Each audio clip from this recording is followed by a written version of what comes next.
Good evening, everyone, and welcome to another round of sound. This is the #1 Cochran Sports Showdown. I'm Bob Pompiani. I have a lot to get into tonight. We'll talk about Bud Dupree, who already shined his franchise tag for a linebacker, but now he wants a different designation because he wants more money. We'll talk about that. We'll talk about college football. It's one thing for the NFL, who have a bunch of pro athletes being paid a lot of money to decide to play and risk things. What about young kids who don't have any of that?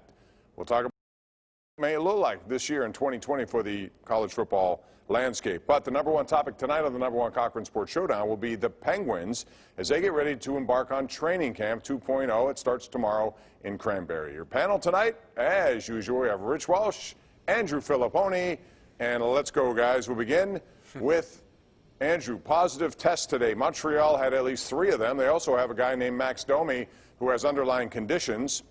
I'm just curious, because I think the NHL has done a very good job here on everything, on health and safety protocol, came up with a strict, comprehensive plan. They put out a plan about when they were going to get to play. They had phases. They were ahead of everyone else. But when you see something like this, it makes you wonder, what would it take for a bubble to burst and a league to come crumbling down? I think it'd take an outbreak on a team, and we've seen viruses and sickness spread in hockey dressing rooms before. So this is going to be, Bob, a Herculean task to pull this thing off. Now, I'm not as afraid like I am in baseball and basketball that guys in the NBA are going to break the bubble. Have you seen their food, Bob? I'd break the bubble for that. The spread's terrible. Can we get these guys? They're at Disney World. Richie, you take your family to Disney. I love Disney. LeBron James, can we get him some fillets and ribeyes in this thing? What are they eating? They're giving them like Fruity Pebbles for dinner. It's embarrassing. That's a surefire way to break a bubble. And then Major League Baseball's going city to city. So I think the NHL, once they get them in there, I don't know, Bob. I think if they're all testing negative when they get there, maybe they got a shot with this. You know, that's the key, Andrew, and that's what I was going to start with. Everyone tested negative when they get there. Jim Rutherford came out yesterday and said how important it is. They preach to these guys every single day. He said they're sick of hearing it. He can't go to any risky places is kind of what he said. They have chances to go golfing. Some of them belong to country clubs. They can go out to eat if they live in Westmoreland County or Butler or Beaver, not Allegheny County. They're preaching to these guys right now to be aware of your surroundings, stay inside, get through these 2 weeks so you can get Toronto and then test negative. What worries me now is that guys don't do that, and when you get there, a bunch of guys test positive. Now you got to sit down for 10 days. So why then, Andrew, don't they just quarantine them now? I mean, if I understand guys who say, well, I'm going to be away from my family. Guess what? You just had 4.5 months with your family. Uninterrupted time that normally you would never get. So you already got that. To me, then, why not quarantine now in advance of the bubble city? Because you got to travel to it, right? So you're going to expose yourself with travel. Now, a charter flight's different from the way, at least Richie and I get on a plane, Bob. You might get you might get a special preferential treatment, but I totally get your point. Look at what's happened with the MLS. They're in a bubble. They've already had to kick 2 teams out. And they had a game that's the worst case scenario. Yeah. Yeah, because of a positive test. That's the worst case scenario for the NHL. You get down there and you've got to delay a series because one team can't field a legitimate roster. We had an interview with Jerome Bettis yesterday, and he brought up a good point. The more players, the better chance you have as it's spreading.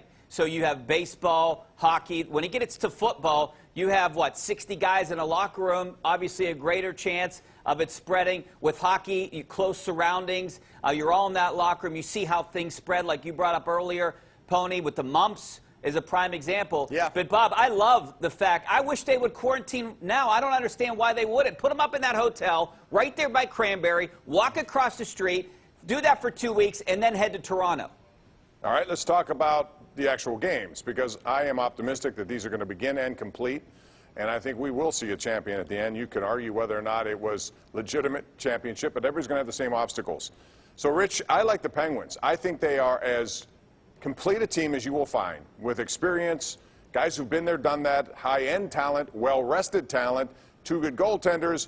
I know Boston had the best record in the NHL. I think the Penguins are the team to beat. Would you agree? I definitely agree, but you got to look at this 2 ways, I think. Do you look at youth? Does youth win in an environment like this? So many games, short period of time. They had such a long break, and you have to get veterans to get going here. Or does veteran and experience really help in this kind of situation? I think the second. I like the Penguins. I like the Penguins a lot more now than I would have in March. They get Jake Gensel back. Maybe Matt Murray finds what he couldn't have before, and they get on a rhythm. And I like the fact that they're playing in this qualifying round, because I think it'll get them in playoff mode, where some of these other teams are just going through the motions, playing this round-robin stuff, trying to get their seeds. But I like that the Penguins, it's do or die right from the beginning. I see that argument, certainly, Richie. I think it's an extra coin flip, though. It's an extra hand of blackjack when you've got to win 5 rounds instead of the traditional 4 rounds of the playoffs. Although, as Bob pointed out, it looks like Montreal's going to come into this thing as an absolute doormat. Couple of questions I have about the Penguins, Bob. I mean, who plays with Gensel and Sidney Crosby? I'm not a big fan of the Connor Sherry thing at all. Why not? I'm really happy. Well, because here's what I don't get. If you're paying Patrick Hornqvist a lot of money and he's good enough to play on your top power play and he's been productive with Sidney Crosby before, why wouldn't you just play him on that line now? What am I missing with that? Why not Sherry Zucker? has success in Zucker the should be on that postseason. top He's line. been one of their better postseason players when they won in 16 and 17. So. I'd like to see But Zucker why- up there with Crosby. That's who I'd want to see. He had success with them all I'd year. like to see a guy that has scored some clutch goals in his career, and yes, Sherry has some. But to me, why are we going to bury Hornqvist on the third line and treat him like he's yesterday's news, like he's day-old bagels? Bottom line is they have 4 lines coming at you. That's why I like it. They can roll, and they have other guys to come in and play. They're deep defensively. They have a lot of things. All right, let's get to another topic here, and that would be Jim Rutherford this week. Pretty much came out and said he's excited that the NHL and its players have a new CBA, because a lot of people were expecting actually the salary cap to be affected by the pandemic. As it turns out, it's going to be a freeze. Same. However, $81 million, when you're spending a lot, you don't have a lot of extra to spend. They're going to have 3 restricted free agents. So, Rich, in order, who do you sign? Who do you want to sign of these 3 guys? Matt Murray, Tristan Jarry, Jared McCann, who's a very vital part of their third line. I mean, I think they're going to be able to sign all as a restricted free agent. Long term, I'd rather see Jared McCann. I don't think that they can afford Matt Murray. For what he's done, winning 2 Stanley Cups, he's going to price himself out of the Penguins. I like Tristan Jarry. I want to see Matt Murray be the starting goaltender right now and maybe next year, and maybe try to trade him and get something for him.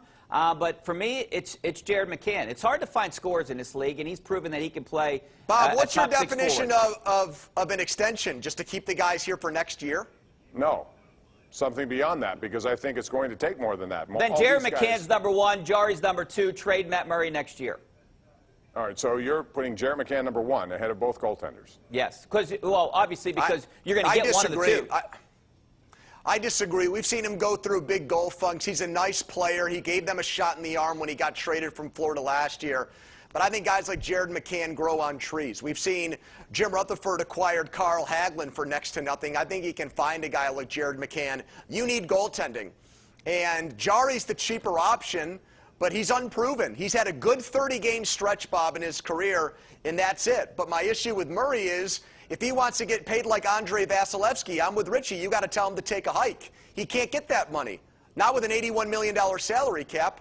How about if he doesn't? How about if he wants a little less, like Crosby has done over the years? How about if it's doable? Did he give me a number. badmouth Pittsburgh? Is he going to take a little less here to stay here? I don't know. Maybe he might. Give me a number, might want Bob. to. Yes, he happens to like it around here. We'll see. My point is, I don't turn my back. Let's say they go on and win another championship, and he's responsible for it, or at least one of the key reasons why. At age 27, I'm not so sure I'm not going to look at that guy and say I want him here even longer. So what's the number? $7 million, $8 million? I mean, would you pay $7 million? I probably it's would, not but I going to think be he's going to Bob want Rothsky. 10. I wouldn't. It's not going to be what he got, because that's ridiculous. But it's going to be in the $7 to $8 million range. Yes.